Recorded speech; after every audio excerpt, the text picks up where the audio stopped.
Hi, ഇന്നത്തെ video ആനിമൽസിനെ base ചെയ്തിട്ടുള്ളൊരു video ആണ്. ഇപ്പോൾ പല വീടുകളിലും വളരെ കോമൺ ആയിട്ടുള്ളതാണ് പെറ്റ് ആനിമൽസ്. പൂച്ചകളെയും പട്ടികളെയും പലതരത്തിലുള്ള ആനിമൽസിനെ വളർത്തുന്ന ധാരാളം പേരുണ്ട്. അപ്പോൾ ആനിമൽസിനെ ബേസ് ചെയ്തിട്ടുള്ള ക്വസ്റ്റ്യൻസ് കൂടി കൂടി വന്നുകൊണ്ടിരിക്കുന്നുണ്ട്. അപ്പോൾ അങ്ങനെയുള്ള ക്വസ്റ്റ്യൻസിനുള്ളൊരു റിപ്ലൈ ആയിട്ടാണ് ഇന്നത്തെ വീഡിയോ ചെയ്യുന്നത്. ഈ ആനിമൽസിൻ്റെ പ്രത്യേകത എന്ന് പറഞ്ഞു കഴിഞ്ഞാൽ ഇവർക്ക് ഈ വരാനിരിക്കുന്ന സംഭവങ്ങളെക്കുറിച്ചൊക്കെ പെട്ടെന്ന് എനർജറ്റിക്കലി കൂടുതൽ പെട്ടെന്ന് കാര്യങ്ങൾ നമ്മളെക്കാൾ മുമ്പേ അറിയാൻ കഴിവുണ്ട് നമുക്കറിയാം. എന്തെങ്കിലും നാച്ചുറൽ ഡിസാസ്റ്റേഴ്സ് ഒക്കെ ഉണ്ടാവുന്നതിന് മുമ്പ് ഇവർ കൂട്ടത്തോടെ ഇങ്ങനെ പലായനം ചെയ്യുന്നതും ഒക്കെ നമ്മൾ കാണാറുണ്ട്. അപ്പോൾ ഈ പെറ്റ് ആനിമൽസും നമ്മുടെ വീടുകളിലുള്ള പെറ്റ് ആനിമൽസും വളരെ എനർജി സെൻസിറ്റീവ് ആണ്. നമുക്ക് തന്നെ അറിയാം, ഇപ്പോൾ മീനുകളാണെങ്കിലും ആനിമൽസ് ആണെങ്കിലും ഒക്കെ ചില ആൾക്കാർ വീട്ടിൽ വരുമ്പോൾ ഇത് പെട്ടെന്ന് ഫെറോഷ്യസ് ആവും, ദേഷ്യപ്പെടും. ചില ആൾക്കാർ വരുമ്പോൾ അവരോട് ഒത്തിരി ഇണങ്ങും. അപ്പോൾ ഇങ്ങനെ ഇവരും വളരെ എനർജി സെൻസിറ്റീവ് ആണ്.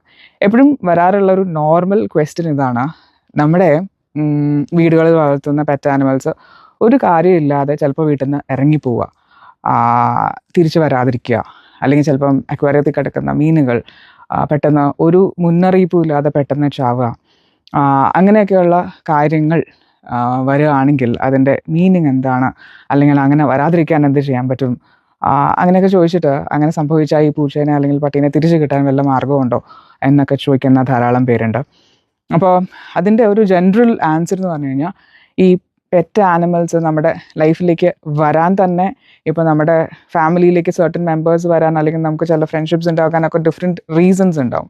എന്ന് പറഞ്ഞ പോലെ തന്നെയാണ് പെറ്റ് ആനിമൽസിൻ്റെ കാര്യവും.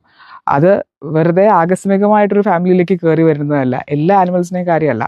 പലപ്പോഴും പല ആനിമൽസിനും താമസിക്കുന്ന അവിടെയുള്ള ആൾക്കാരുമായിട്ടൊരു ബോണ്ടിങ് ഉണ്ടാകാം, അല്ലെങ്കിൽ എന്തെങ്കിലും ഒരു എനർജി കണക്ഷൻ ഇതിന് മുമ്പുള്ളതിൻ്റെ ഒരു കണ്ടിന്യൂവേഷനൊക്കെ ആയിട്ടായിരിക്കും ചിലപ്പോൾ അവർ വരാം. ചിലപ്പോൾ ഒരു നമ്മുടേതായിട്ടുള്ള എന്തെങ്കിലുമൊക്കെ നെഗറ്റീവായിട്ടുള്ള ഒരു എനർജി അല്ലെങ്കിൽ ബാഡ് ലക്ക് ഒക്കെ ഇവർ എടുത്തിട്ട് പോകുന്ന സിറ്റുവേഷൻസും ഉണ്ടാവാറുണ്ട്. എന്ന് വെച്ച് കഴിഞ്ഞാൽ നമുക്കൊരു പ്രോബ്ലം വരുന്നതിന് പകരം അവർ നമ്മുടെ ബാഡ് ലക്ക് കൊണ്ടുപോവുക, അല്ലെങ്കിൽ അവർ സ്വയം വീട്ടിൽ നിന്ന് ഇറങ്ങിപ്പോവുക, എന്നിട്ട് തിരിച്ചു വരാതിരിക്കുക, അങ്ങനെയൊക്കെയുള്ള സിറ്റുവേഷൻസും കാണാറുണ്ട്. അപ്പോൾ ഈ ആനിമൽസ് ചത്തുപോവുക, അല്ലെങ്കിൽ അവർക്ക് എന്തെങ്കിലുമൊക്കെ ഒരു പ്രോബ്ലം ഉണ്ടാവുക, ഇറങ്ങിപ്പോവുക, ഇങ്ങനെയുള്ള കാര്യങ്ങളുടെ പുറകിൽ ഇങ്ങനെയുള്ള വേറെ കുറേ റിലേറ്റഡ് ആയിട്ടുള്ള മീനിങ്സ് ഉണ്ട്. അപ്പോൾ അത് പലപ്പോഴും വീട്ടിലുള്ള എസ്പെഷ്യലി കുട്ടികൾക്കുമൊക്കെ വളരെ വിഷമം ഉണ്ടാക്കുന്ന ഒരു സിറ്റുവേഷനാണ്. പക്ഷേ അത് ആക്സെപ്റ്റ് ചെയ്ത് മുന്നോട്ട് പോകുക എന്നുള്ളതല്ലാതെ ഇതിനെ പ്രിവെൻറ്റ് ചെയ്യാനായിട്ട് നമുക്ക് പ്രത്യേകിച്ചൊന്നും ചെയ്യാൻ ഇല്ല എന്നുള്ളതാണ് ഒരു കാര്യം. ഇത് പോകുന്നതിൻ്റെ പുറകിലൊരു മെയിൻ റീസൺ ഇതാണ് എന്നുള്ളത്. അതുപോലെ നമുക്കറിയാം, അക്വേറിയത്തിൽ മീനുകൾ കൂട്ടത്തോടെ ചാവുന്നതിൻ്റെ പുറകിലുള്ള കാര്യം ഇത് തന്നെയാണ്. എസ്പെഷ്യലി അരോണ പോലെയുള്ള ഫിഷും ചാവുന്നതിൻ്റെ പുറകിലുള്ള റീസൺ ഇത് തന്നെയാണ്. നമ്മുടെ ബാറ്റിലൊക്കെ അത് ടേക്ക് അവേ ചെയ്ത് പോകുന്നതാണ്. അപ്പോൾ നമുക്ക് അങ്ങനെ ഒരു പ്രോബ്ലം ഇല്ലാതെ നമ്മളെ അത് രക്ഷിക്കുന്നതാണ്. അങ്ങനെയാണ് നമ്മളതിനെ കണക്കാക്കുക. ഇനി ഇൻസെക്ട്സിനെ ബേസ് ചെയ്തിട്ട്, അല്ലെങ്കിൽ മറ്റ് പക്ഷിമൃഗാദികളെ ബേസ് ചെയ്തിട്ടുള്ള ജനറൽ ആയിട്ടുള്ള ക്വസ്റ്റ്യൻസ് വരാറുള്ളത്, ഈ കറുത്ത ഉറുമ്പുകൾ കൂട്ടത്തോടെ വീട്ടിൽ വരുമ്പം, മുട്ടയൊക്കെ ആയിട്ട് വരുമ്പം അത് നല്ലതാണ് അല്ലെങ്കിൽ ചീത്തയാണ് എന്നൊക്കെ പറഞ്ഞ് പല ഡിഫറെൻറ്റ് ഒപ്പീനിയൻസ് അങ്ങനെ ചോദിക്കുന്നവരുണ്ട്.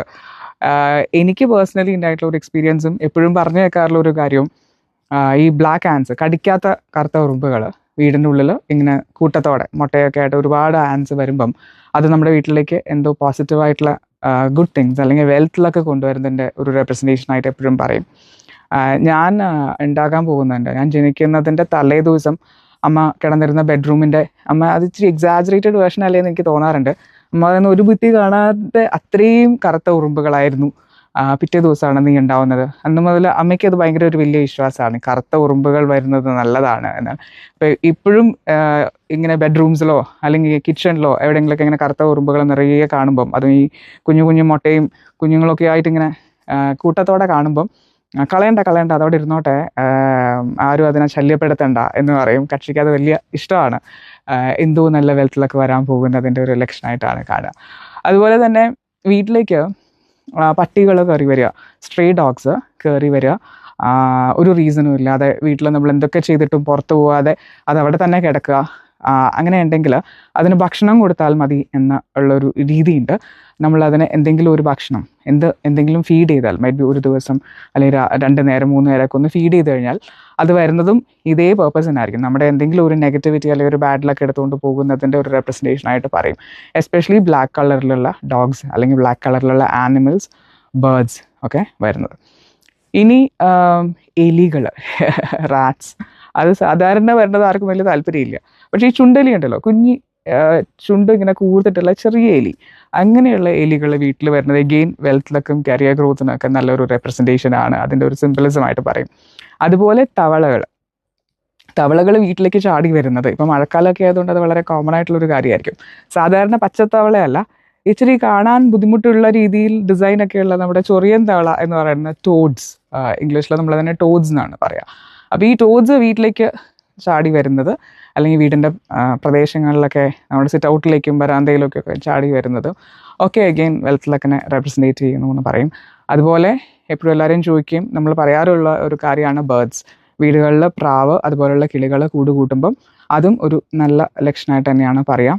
വീട്ടിൽ കുറച്ചും കൂടെ ഒരു സമാധാനപരമായിട്ടുള്ള ഒരു അന്തരീക്ഷം കൊണ്ടുവരാനുള്ള ഒരു റെപ്രസെൻറ്റേഷനായിട്ട് പറയും ബേർഡ്സ് കൂട് കൂട്ടുന്നത്. ഇനി മറ്റൊരു കാര്യമുള്ളത് ചിലന്തി വലകൾ, കോബ് വെബ്സ് എന്ന് വെച്ച് കഴിഞ്ഞാൽ എട്ടുകാലി വലകൾ. അത് വീടുകളിലുള്ളത് നല്ലതല്ല എന്ന് പറയും. അത് നമ്മളിലേക്ക് എന്തെങ്കിലുമൊക്കെ ദാരിദ്ര്യം അങ്ങനെയുള്ള അനാവശ്യമായിട്ടുള്ള ഒരു നെഗറ്റീവ് എനർജിയാണ് അബ്സോർബ് ചെയ്യുക എന്ന് പറയും. അപ്പോൾ അതുകൊണ്ട് തന്നെ വീടിൻ്റെ ഏതെങ്കിലുമൊക്കെ ഭാഗത്ത്, എസ്പെഷ്യലി നമ്മൾ അധികം ഉപയോഗിക്കാത്ത റൂംസ്, ചിലപ്പോൾ സ്റ്റോർ റൂംസോ അല്ലെങ്കിൽ മുകളിൽ ആറ്റിക്സ് അല്ലെങ്കിൽ തട്ടുംപുറത്ത് ഏതെങ്കിലും റൂംസൊക്കെ ഇങ്ങനെ നമ്മൾ ഉപയോഗിക്കാതെ കിടക്കുന്നുണ്ടാവും. അപ്പോൾ അവിടെയും ഈ പറഞ്ഞ പോലെ കോബ് വെബ്സും അങ്ങനെയുള്ള എന്തെങ്കിലുമൊക്കെ ഉണ്ടെങ്കിൽ അത് ക്ലിയർ ചെയ്ത് പോകുന്നതാണ് എപ്പോഴും നല്ലത് എന്നുള്ളൊരു കോൺസെപ്റ്റും ഉണ്ട്. അതുപോലെ ഇൻട്രസ്റ്റിംഗ് ആയിട്ടുള്ള വേറൊരു ഒബ്സർവേഷനാണ് ഈ ആനകൾക്ക് ഒരു വീടിൻ്റെ ഐശ്വര്യം അല്ലെങ്കിൽ സമ്പത്ത്, അതിൻ്റെ ഫ്യൂച്ചറൊക്കെ മനസ്സിലാക്കാൻ പറ്റുമെന്ന് പറയും. അപ്പം നമ്മുടെ വീടിൻ്റെ ഫ്രണ്ടിൽ കൂടെ ആന പോകുമ്പം ഈ വീടിൻ്റെ നേരെ എത്തുമ്പം ഓട്ടോമാറ്റിക്കായിട്ട് ആന ഒരു ഇതുമില്ലാതെ, ആൾക്കാർ പറഞ്ഞിട്ടോ പാപ്പാൻ പറഞ്ഞിട്ടൊന്നുമല്ല, അത് വളരെ നോർമലായിട്ട് തുമ്പിക്കൈ പൊക്കി ആ വീടിനെ ഒന്ന് അഭിസംബോധന ചെയ്യുകയാണെങ്കിൽ അതിനർത്ഥം ആ വീട്ടിലേക്ക് എന്തോ നല്ലൊരു സംഭവം വരാൻ പോകുന്നു, അല്ലെങ്കിൽ അബണ്ടൻസും പ്രോസ്പെറിറ്റിയൊക്കെ വരാൻ പോകുന്നു എന്നതിൻ്റെ ഒരു സിമ്പിളായിട്ട് പറയും. എഗെയിൻ വീട്ടിലേക്ക് നോക്കിയിട്ട് പട്ടി ഒരു ആവശ്യമില്ലാതെ പട്ടികൾ കുരയ്ക്കുകയാണെങ്കിൽ അതത്ര നല്ലൊരു സിംബലിസമായിട്ടല്ല പറയുക. അപ്പോൾ അങ്ങനെ ഒരു സിറ്റുവേഷൻ കാണുകയാണെങ്കിൽ ഇപ്പോൾ ഒരു റീസൺ ഇല്ല, വെറുതെ ഇങ്ങനെ പട്ടി സ്ട്രേ ഡോഗ്സ് വന്നിട്ട് വീടിൻ്റെ നേരെ നോക്കി കുരയ്ക്കുകയാണ് കണ്ടിന്യൂസ് ആയിട്ടെന്നുണ്ടെങ്കിൽ വീട്ടിൽ നമ്മൾ എന്തെങ്കിലും ക്ലെൻസിങ് ചെയ്യണം എന്നുള്ളതിൻ്റെ ഒരു ലക്ഷണമായിട്ട് പറയും. എന്ന് വെച്ച് കഴിഞ്ഞാൽ ജനലും വാതിലൊക്കെ തുറന്നിട്ട് കുന്തിരിക്കം പുകയ്ക്കുക, അല്ലെങ്കിൽ എന്തെങ്കിലും കർപ്പൂരം പുകയ്ക്കുക, ചന്ദനത്തിരികൾ പുകയ്ക്കുക, അങ്ങനെ നമ്മൾ ക്ലെൻസിങ് ചെയ്യില്ല. അങ്ങനെ എനർജി കറക്ഷൻസ് ഒന്ന് ക്ലെൻസിങ് ചെയ്യുന്നത് നല്ലതായിരിക്കും എന്ന് ഉണ്ട്. 2-3 ദിവസത്തേക്ക് വേണമെങ്കിൽ അടുപ്പിച്ച് ചെയ്യാം. അപ്പം ഇങ്ങനെയുള്ള കാര്യങ്ങളാണ് ജനറലി നമുക്ക് ആനിമൽ റിലേറ്റഡ് ആയിട്ട് വരാറുള്ള ക്വസ്റ്റ്യൻസ്, അതിനുള്ള ആൻസേഴ്സ്. ഇനി എന്തെങ്കിലുമൊക്കെ ആനിമൽ റിലേറ്റഡ് ആയിട്ടുള്ള ഡൗട്ട്സ് ഉണ്ടെങ്കിൽ വീഡിയോയുടെ താഴെ കമൻറ്റിൽ ചോദിക്കാം, എനിക്കറിയുന്നതാണെങ്കിൽ ഷെയർ ചെയ്യാം. അപ്പോൾ thank you so much for watching. Have A great day. Take care.